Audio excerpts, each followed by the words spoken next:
Hello and welcome back to the channel everyone. Sri Lanka की economic crisis एक बहुत बुरा टर्न ले चुकी है। Protesters have stormed into the presidential palace, they have stormed into the prime minister's office. Both the prime minister and the president, ex-president, have left the country. The problem that started with an economic crisis has now transformed into a humanitarian crisis. आज की इस video में हम ये देखेंगे श्रीलंका की ये जो सिचुएशन है ये किस वजह से, what are the causes of this economic crisis and what are the important lessons that we can learn from the example of Sri Lanka. Sri Lanka की जो आज की सिचुएशन है वो बहुत ख़राब है। बेसिक गुड्स और बेसिक एम्यूनिटीज़ की जो प्राइसेस हैं वो स्काई रॉकेटिंग है। Whether it is food, whether it is medicine, whether it is fuel, prices are skyrocketing. Inflation more than 50% है। There are widespread power cuts, बिजली नहीं है। वीक्स ऑफ प्रोटेस्ट श्रीलंका में जारी हैं और अल्टीमेटली श्रीलंका का education system and the education has also taken a hit. Schools के एग्जाम्स कैंसिल कर दिए गए हैं because of the unavailability of the paper. This is a situation that is very dire and it is a situation कहा जाता है which has come because of the dynastic rule of the Rajapaksas. Rajapaksas ने near about 20 years तक श्रीलंका को rule किया है, govern किया है। There has been widespread corruption, bad economic policies, bad political and economic decisions जिन्होंने श्रीलंका को आज यहाँ लाकर खड़ा किया है। सबसे पहली चीज़ जो हमारे एनालिसिस में आएगी that is the Rajapaksa family. Rajapaksa family has completely infiltrated into the Sri Lankan politics, economics and also governance. It literally rules the country. लेकिन इसके जो मेजर प्लेयर हैं that is Mahinda Rajapaksa. Mahinda Rajapaksa was the prime minister previously, he was the president of Sri Lanka. Later on the president in 2019, the president elect was Gotabaya Rajapakse. Both of them have fled the country as of now.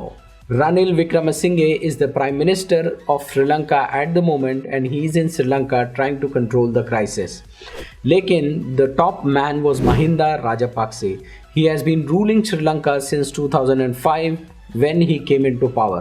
इनके दो बेटे हैं, दोनों भी बेटे important post पर हैं। एक स्पोर्ट्स और यूथ मिनिस्टर हैं और जो दूसरा इनका बेटा है Yoshitha Rajapaksa, he is the chief of staff. और यही इंपॉर्टेंट की पोजीशंस की वजह से राजापाक्सा एक इम्पॉर्टेंट काम कर पाए।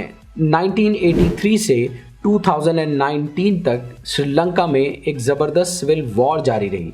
The war between the majority population and the minorities, the Sinhalese Buddhist and the Tamils. Mahinda Rajapaksa was able to crush the minorities, the Tamils, and ultimately the Buddhist Senhalis won. और during this crushing of the civil war, Tamils पर बहुत सारा human rights violation हुआ। According to the UN estimates, armed forces ने Tamil civilians, nearly 40,000 Tamil civilians को bomb किया and there was a genocide of the Tamils. Mahinda Rajapaksa did not allow any international inquiry into these incidences. And during that time, the defense secretary was Gotabaya Rajapakse, now the president elected in 2019 of Sri Lanka. Or Gotabaya Rajapakse has a complete control on the armed forces, on the police and the complete defense and security setup. और इसी के चलते उनके ऊपर कई सारे आरोप लगाए गए हैं ऑफ ह्यूमन राइट्स वायलेशन। उन्हीं के राज में there have been lot of journalist, opposition political leaders, separatist, Tamil separatist जिनको टॉर्चर, रेप, मर्डर, अबडक्शन ये सारी चीज़ें सहनी पड़ी और इन सब का श्रेय गोटाबाया राजापाक्से के हिस्से में जाता है। What happened in 1980s as a result of the civil war, जहाँ पर भी अथॉरिटेरियन, मेजॉरिटेरियन, सिविल स्ट्राइफ होती है, communities start fighting amongst themselves, it leads to civil war, it leads to unrest. And because of that, what happened in Sri Lanka was that majority of its budget was spent for the defense purpose rather than for the long-term development of Sri Lanka. 1982 में श्रीलंका का जो defence budget था that was just 4.4%. 1996 के आते आते it became 21.6%, a huge increase in the defense budget. और इसी civil unrest के चलते चलते फॉरेन इन्वेस्टमेंट रुक गई, फॉरेन कंपनीज आनी बंद हो गई, tourism got badly hit because the society became unstable and then there were bad policies. Basil Rajapaksa जो कि राजापाक्से फैमिली से हैं, He is the finance minister of Sri Lanka. He is also known as the Mr. 10%. Corruption के उन पर huge charges हैं, money laundering के उनके ऊपर ह्यूज चार्जेस हैं. He is a western US educated man. उनको अकोमोडेट करने के लिए, श्रीलंका में उनको पोस्ट देने के लिए महिंदा राजापाक्से ने कॉन्स्टिट्यूशन को चेंज किया and he was brought into the main stream. वो जो भी प्रोजेक्ट लॉन्च करते हैं 10% कमीशन या 10% कट उनका एक part and parcel of work ethics है. Sri Lanka over a period of time slowly and gradually has transformed into a family run dictatorship, जिसके के 9 मिनिस्टर्स राजापाक्सा क्लैन के हैं. बजट का ऑलमोस्ट 75% जो हिस्सा है वो यही गवर्न करते हैं, इन्हीं के पास जाता है. And that has ultimately led to bad policies worsening the economic situation, the social strife transforming into an economic crisis. अब इकोनॉमी पर आ जाएं और बैड पॉलिसी पर आ जाएं तो किसी भी मुल्क का, किसी भी देश का स्पेंडिंग अगर ज़्यादा रहेगी और अर्निंग अगर कम रहेगी, ultimately he will be in a loss. अगर आप आपकी पॉकेट मनी से ज़्यादा चीज़ें खर्च करेंगे तो आपके पास कोई पैसा बचेगा नहीं. अगर आपके इंपोर्ट्स बहुत हाई हो जाएंगे और आपका प्रोड्यूस या प्रोडक्शन एंड एक्सपोर्ट कम हो जाएगा तो अल्टीमेटली आपके फॉरेन रिजर्व्स कम हो जाते हैं. आप इंपोर्ट करते हैं तो आपको आपकी फॉरेन करेंसी डॉलर में किसी और कंट्री को देनी पड़ती. उसके नतीजे में आपके डॉलर के रिजर्व्स कम होते चले जाते हैं. This is not the first time that has happened in Sri Lanka. सबसे पहली मर्तबा 1950s में श्रीलंका में सबसे पहला क्राइसिस आया. That was because of huge amounts of import. Sri Lanka की जो इकोनॉमी थी वो 3 मेजर चीज़ों के ऊपर बेस्ड थी. That was export of rubber, export of T and export of coconut. 1950s में रबर और टी के प्राइसेस सडनली इंटरनेशनल मार्केट में सीवियरली कम हुए. इसके नतीजे में श्रीलंका की economy got a very bad hit और इसी क्राइसिस की वजह से इंपोर्ट बढ़ गया, एक्सपोर्ट डिक्रीज हो गया और इकोनॉमी कोलैप्स हो गई. This was called as the forex crisis. Ultimately जब आप इकोनॉमी में इस तरह से क्राइसिस में होते हैं तब आप लोन लेना शुरू करते हैं. आप मोर एंड मोर लोन लेते हैं और टेम्पररी चीज़ों को सेटल करने की कोशिश करते हैं. This is just like your credit card bill. आपकी सैलरी 50,000 है लेकिन आपके पास एक क्रेडिट कार्ड है तो आप 75,000 उस क्रेडिट कार्ड से स्पेंड करते हैं. आपकी 50,000 सैलरी जब हो जाती है तो अल्टीमेटली यू पे बैक 50,000 लेकिन 25,000 still remains which gets added up into the next month budget adding with it the interest, जिसके बाद आपकी नेक्स्ट सैलरी होती है.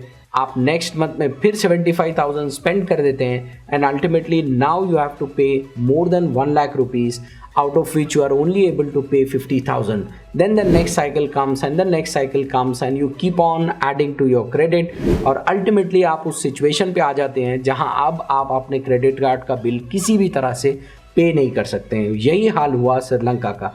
श्रीलंका ने इंटरनेशनल मॉनेटरी फंड से, अलग अलग फॉरेन कंट्रीज से बड़े बड़े लोन्स लिए, बड़े बड़े प्रोजेक्ट्स चलाए, वो सारे फेल हुए और इनका जो इंटरेस्ट है वो कंपाउंड होता गया. Now Sri Lanka is in a situation where it can not pay back anything. It is in a complete crisis और इसी की वजह से श्रीलंका के जो रिजर्व्स हैं over a period of time वो धीरे धीरे कम होते चले गए. Ultimately they have come up into zero. Reserves क्या होते हैं? या आपके सेविंग्स होते हैं.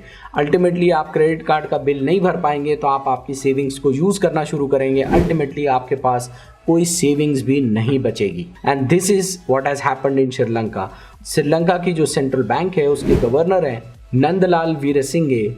उन्होंने कहा कि जब श्रीलंका को मई में 1 महीने का 30 डेज का टाइम दिया गया कि वो अपना $78 मिलियन का लोन पे बैक करे तो गवर्नर ने कहा कि श्रीलंका अब ये पे बैक नहीं कर सकता है. This was the first time in history that Sri Lanka could not पे it's loan back.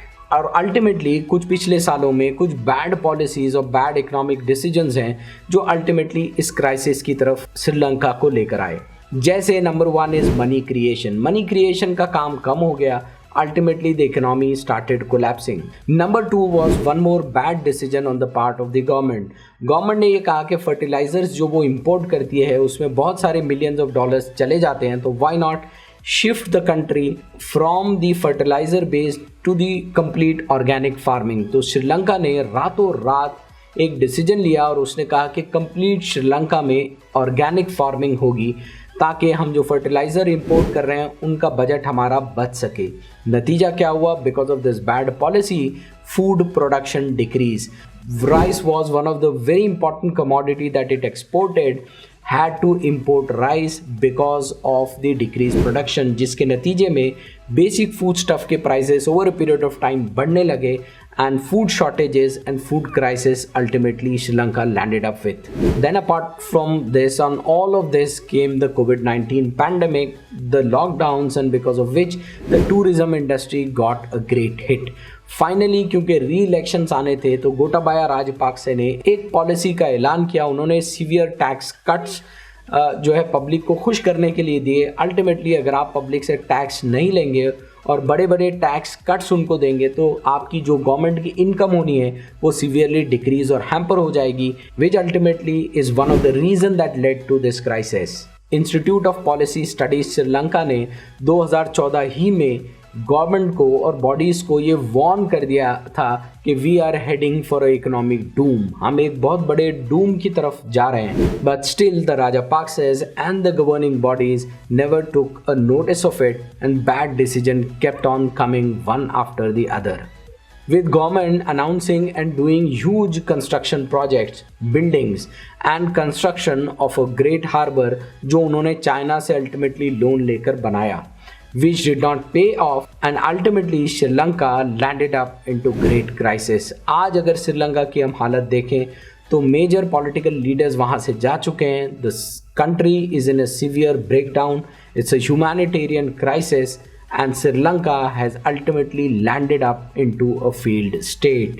The reasons being communal strife, majoritarian rule of the majority, a civil war that ignited and took 30 years, and ultimately family dictatorship, and ultimately bad economic policies run through popular economic decisions rather than rooted in objective economic research. और इसी के चलते श्रीलंका आज एक failed state है। Protesters में से एक प्रोटेस्टर ने बहुत अच्छा प्लैकार्ड पकड़ के रखा था। उसने कहा, प्रोटेस्टर ने कहा कि we are not extremist but we are extremely tired. हम एक्सट्रीमिस्ट नहीं हैं लेकिन हम बहुत थक चुके हैं। And finally we end this video with a quote by Christine Lagarde, social unrest and protectionism are the two major risks of the world economic crisis. Hope कि आपको हमारा ये वीडियो पसंद आया हो, होप कि आपको ये इन्फॉर्मेटिव लगा हो। If so, do share it with your family and friends. Do subscribe to our channel, press the notification bell icon so that you are notified whenever we come up with a new video. Hope to see you soon in the next video. Till then, thank you very much.